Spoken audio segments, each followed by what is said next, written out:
Okay, I decided to work on my Whedon clone, or it'd be a Whedon hybrid, or whatever you want to call it. But here's the little drawing that I've got made up so far, and we're going to work on this. This is the main cylinder right here, these four views. And I squared up a block to, I messed up already.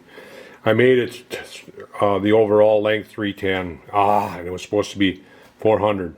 So I gotta go and redo that. I'm not sure if 90 thaw will make a difference. Because I was over on lathe already. I squared it all up. And I just glanced at it, and I made the length, overall length, 1 inch 310, 90 thou short, 45 on a side. So, man, if I took 45 off of there, that's only 100 for the cap to screw into it. I may have to go and find another piece of material. Darn it. The plan is, though, I was going to square it up, then put it in the lathe, turn the round boss on the end, and bore a hole through, flip it around, turn the boss on the other end, and then make a man roll for it. I was going to try to do all this motor, I'm going to do all manual. I had a comment that they wish that I would do a motor all in manual so they could follow along. So that's what I'm going to do. This is all going to be in manual. So I guess I'm just going to go and look for another piece of material because I'm not going to chance ending up short. So I will be back when I get back to this spot. I was up to the spot where I put the four-jaw on the lathe and had eyeballed it in and was starting to dial it in. So I will be back when I get the material again. Okay, now I can take my undersized block out of there.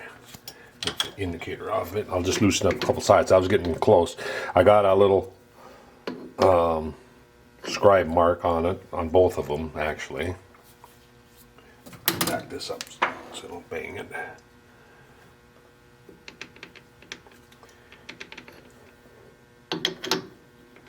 There we go.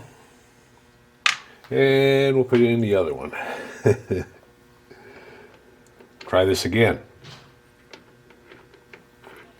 And leave it stick out a ways. I got about 100 thou length of diameter on the end of it. So, all right. So I got it just snugged up. I don't have power turned on to it at all, so I don't have to worry about chuck key going flying. There's no way that it can start because I don't have power to it. Alright, let's see what we got here. Let's move you up so you can see what the indicator says.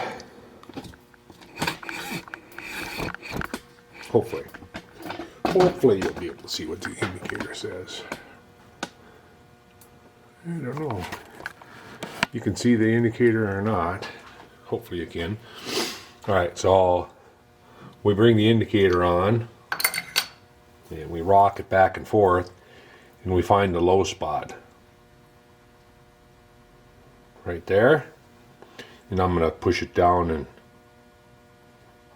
and get it closer to 0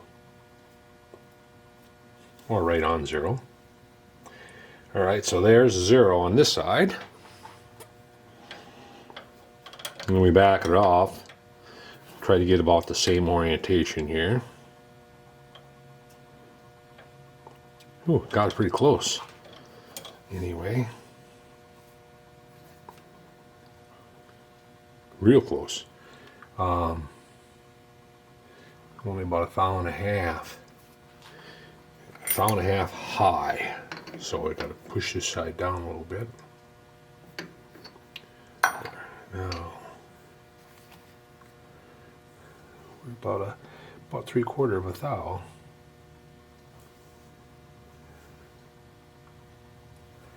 There's 0.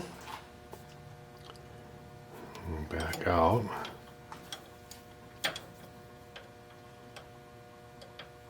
I put the big ball on my indicator too, so it's a lot easier to there. One shot. All right, so now we have it centered this way. And that bore is going to be in the center of the block this way, and basically the center or the same amount distance from the end. So I can use that to my advantage. And come over here, try to get this to 0. See, we're shy here. So it has to come up about 10 thou. So what I'm going to do is just loosen this a little bit. Turn it around, tighten this side. Now, that moved it. And then I don't know how much, because I didn't have an indicator on it. Not enough. A couple thou. See, I want to move beyond it really. And then that way I can work my way back down to it. If that makes sense to you.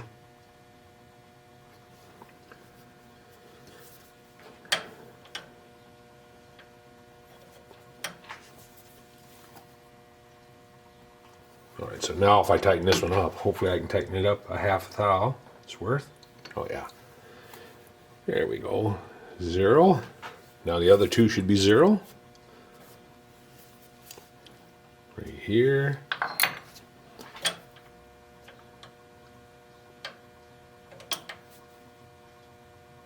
Zero. And 0. It's about maybe 2/10, about half a thou. Or I mean a quarter of a thou. Alright, so we're done with the indicator. I didn't think I tightened that up other than the hand tighten. Here we go. Alright. So the first thing I'm going to do is center drill and drill a hole all the way through. Well, the first thing I'm going to do is get the gear oil going around in the inside the machine, because I haven't had it running yet today.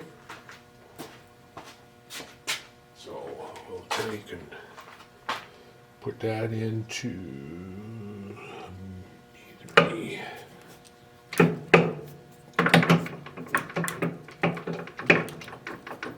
Right there.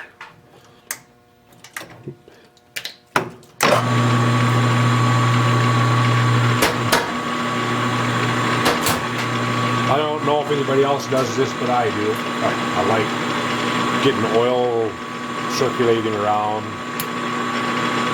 the gear oil, so the gears are all oiled up. Before I run any higher RPMs. I don't like just starting it up and cranking it up to a high RPM that way. Now the bore through that is going to be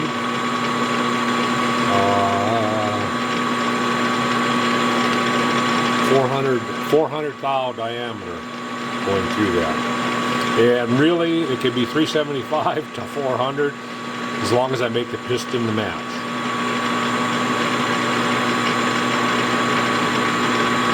But I want to do it with a boring bar. I don't want to drill and ream it. I want to bore it. Theoretically, if you drill really careful and you drill, center drill and ream, the hole should be nice and straight. But that's on perfect conditions. If you're not real careful when you're pecking a hole, you're basically coming out to clear the chips and coming back in. If you bang the bottom of that hole or bump it too hard, and one lip on that drill is slightly larger than the other lip on that drill, it'll push it off. You can actually make a hole wander pretty good amount by doing that. And then when the reamer comes along, it's going to follow that. It's going to go burp and follow that hole. So I like boring it.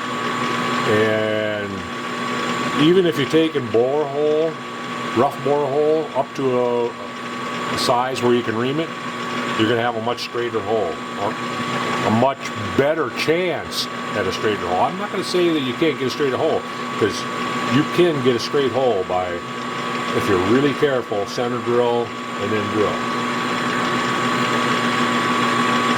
But there's a greater chance, though, that you won't have a straight hole.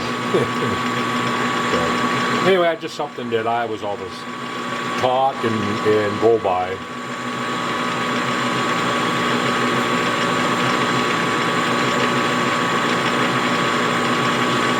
Alright, let's kick her up a little bit. We'll go to C2 here.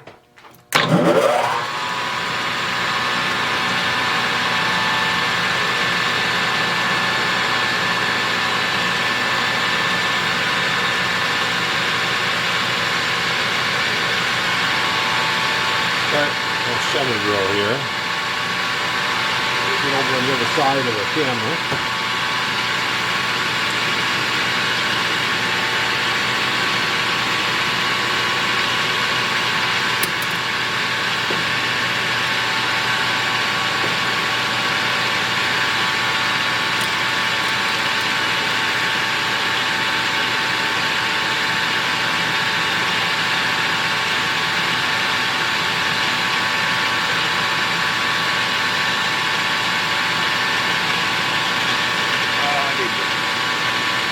Need the chuck key to turn it up and sliding up into the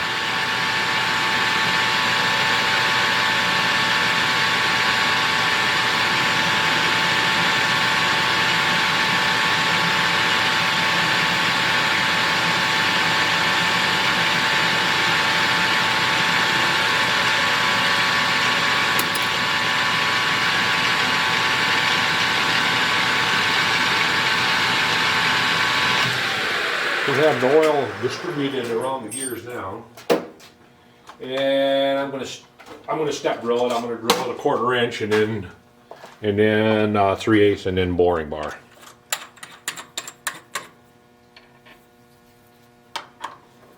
And the smaller holes or drills are the ones that are worst for, basically because they're not as strong. But the bigger drills, yeah, you don't have to worry about it as much.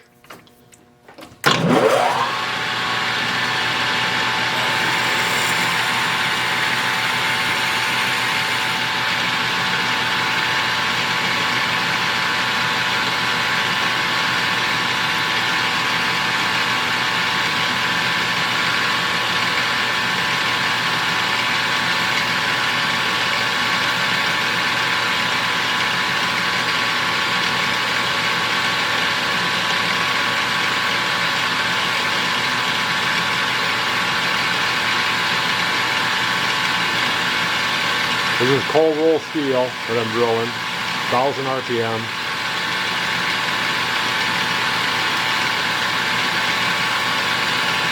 Time to put a little something on the drill.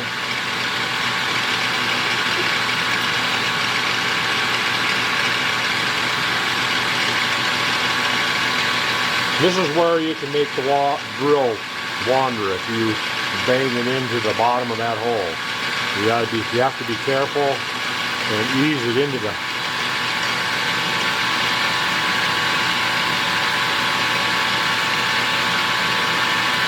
This is an inch 400 thou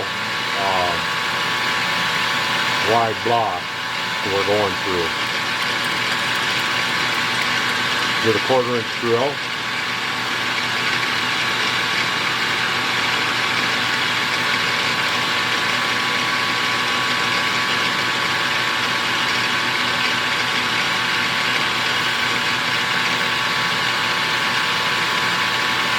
Oh, we were just about good on that last one.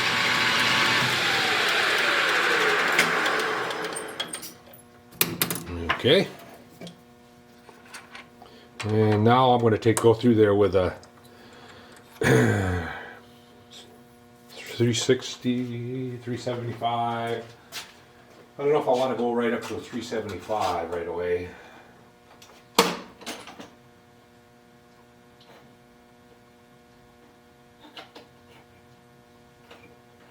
to go with a 368, and then put a boring bar in.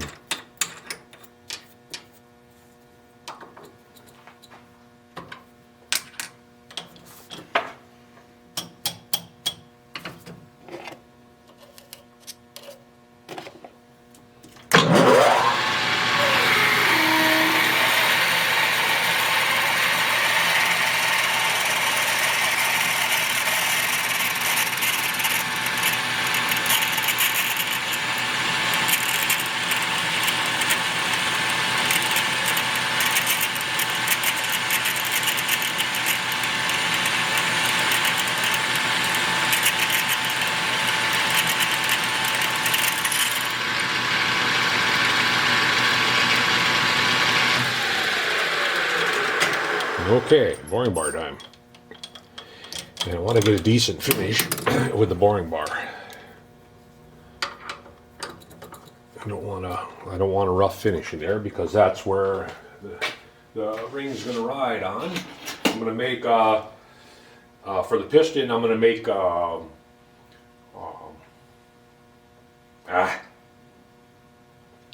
yeah, I'm going to make a ring for the piston, but out of a plastic. I can't remember what. Not nylon, but Delron. Make a Delron piston ring. So I need a boring bar that's going to go through there. Something that'll fit. I think this is too big. Yep, way too big. Okay, how about this homemade jobby? This one might work. This is a homemade one, silver soldered together basically. Took a piece of carbide and silver soldered it into the. I have plenty of sharpening that I can sharpen. When sharpen boring bar, sharpen from the end, not from the side. If you sharpen from the side, you're going to lose the use of your boring bar real quick. I had a person that I worked with that couldn't comprehend that.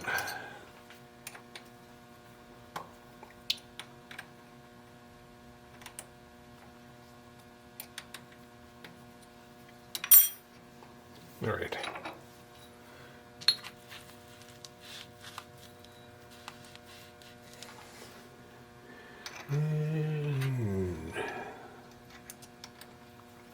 Waiting for it to warm up outside so I can go outside and do some stuff. I have some things that I need to do. Just said it's a little chilly yet. I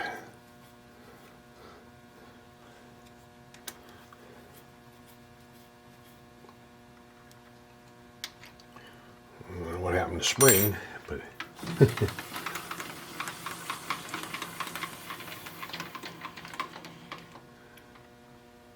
well, that looks pretty close to being on center too.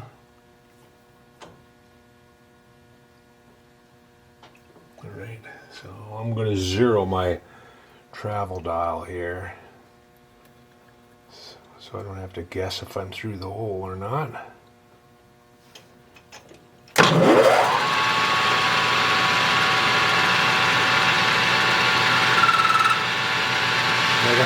I'm going to slow her down a little bit, I think.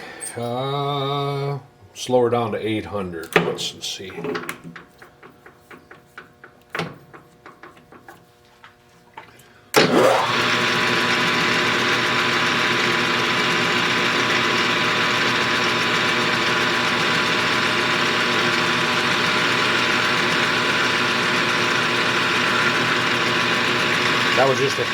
That was just a hand feed just to see if it's going to work. I have to turn my power feed on. Slow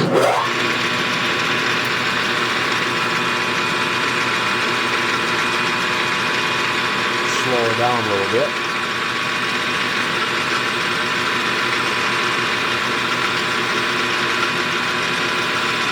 That's an 800 RPM and about a 20 thou cut.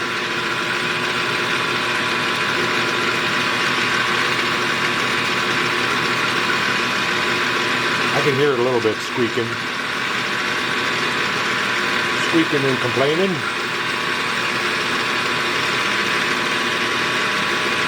There's 1 inch.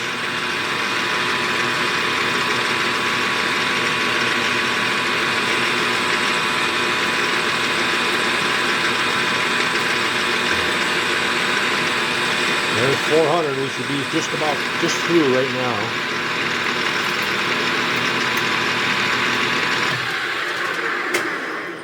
We'll look and see.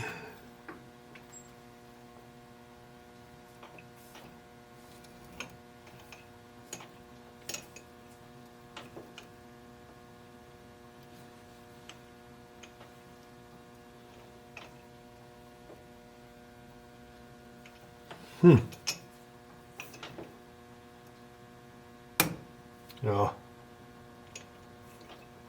I just broke my boring bar tip off. There's chips bound up in there. Oh, darn it. And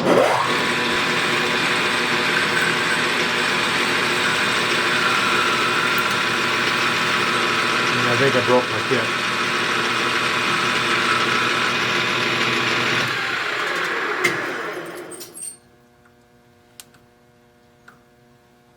Nope. Nope, this must have been a chip that let loose. Let's see if I can fish some of those out of there.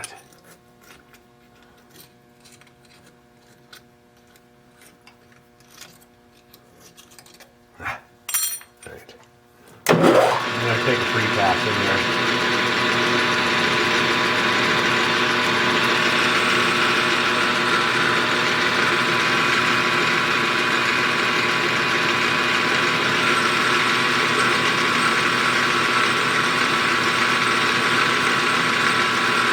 I might have to go to a smaller boring bar.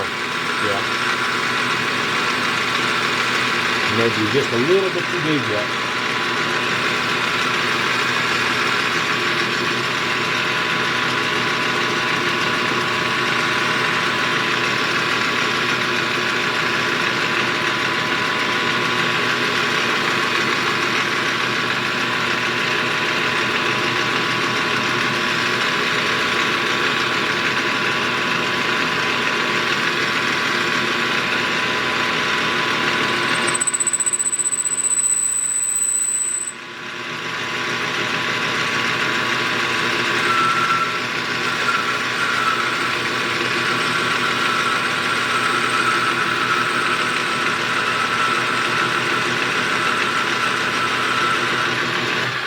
I think I'm going to a smaller boring bar. What else do we got here?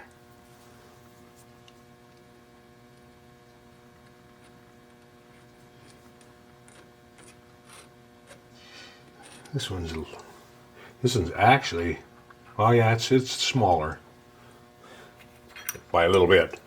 Not much smaller. A lot shorter. This one here is basically solid carbide. Shank is carbide. This is just steel that I silver soldered on, and then I silver soldered a piece of carbide into it.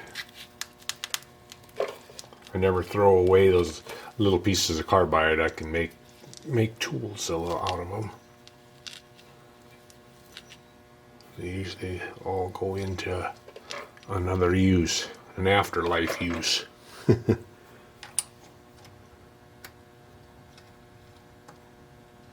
Right. I'm gonna get all 3 screws on there. This one I might have to lower or raise it. Let me see. First thing I'm going to do is set my travel dial to 0. And I'm going to make sure I get all the way through it without hitting something. There's 1 inch.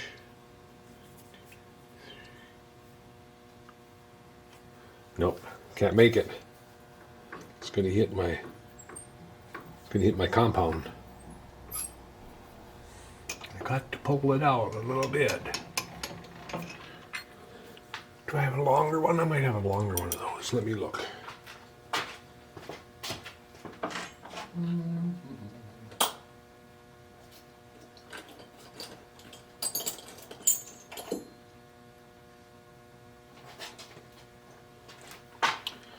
go. This one's a little longer, but will it fit in there? Nope. I don't have a choice. I may have to use that one.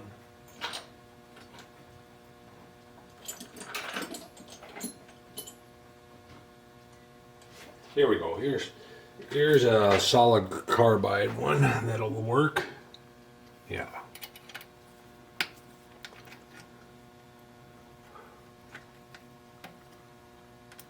It's small enough to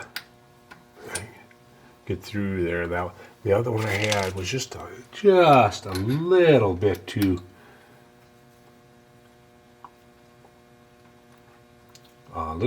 big. Not much. Because I had it pretty straight and the backside rubbed. That's what was going on. Alright, now I gotta raise this up. I'm just eyeballing this, and I could swing this around and come up to the tailstock and up against the dowel pin or something. A little more. I think that'll work. And we'll zero it out right there.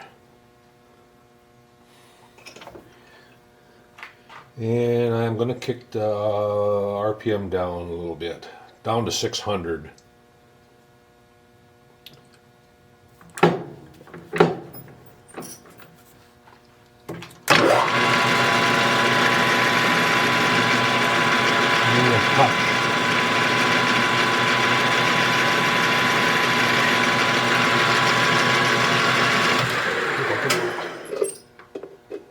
Put a little oil in there, some of that black magic oil.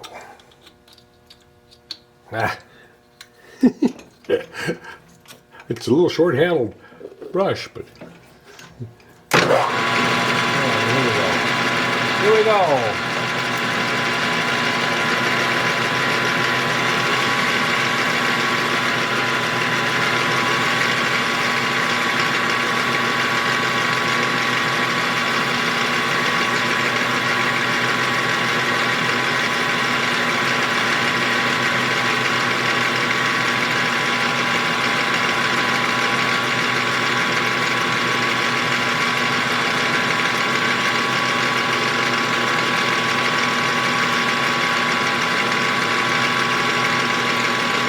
Inch. Nice and quiet. It hasn't made any noise.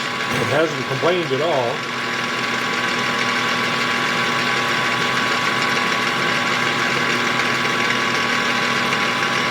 We should be fueled by 100 thou right there. I don't know if we took much material though. That's probably why it wasn't complaining, huh?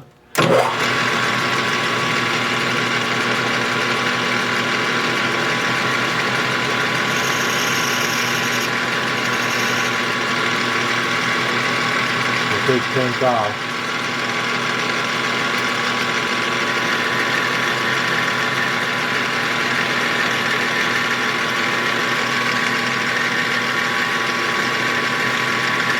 You can hear it a little bit, but not much so far.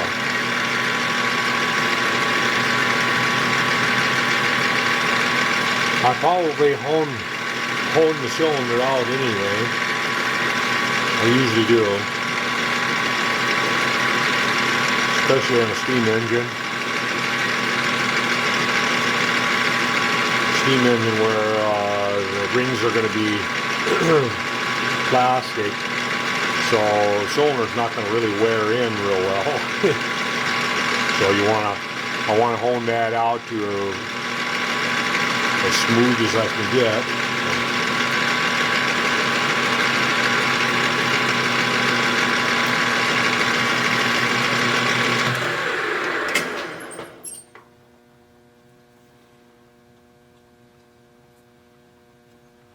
Not really liking the looks of that.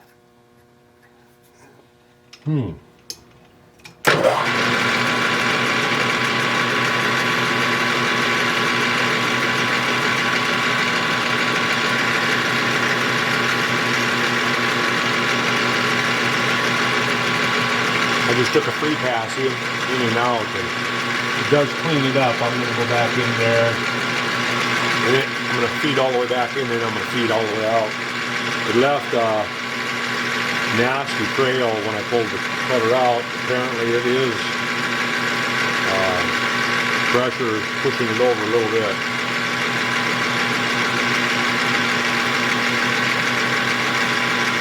That's okay.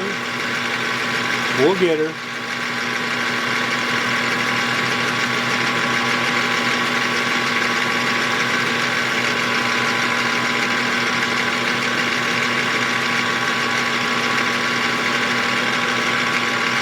Finally put my the two engines I just finished up on the shelf, the gazelles, so I'd stop playing with them. So then I pulled down my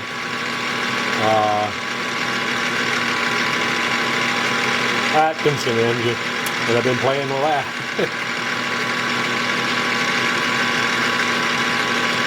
Got to get these engines out of my reach.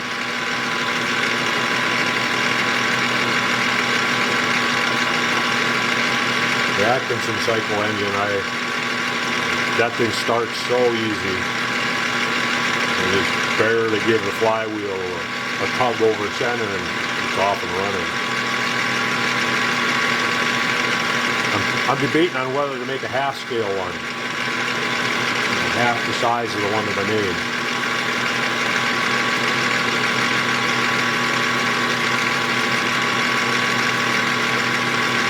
But I got two steam engines here that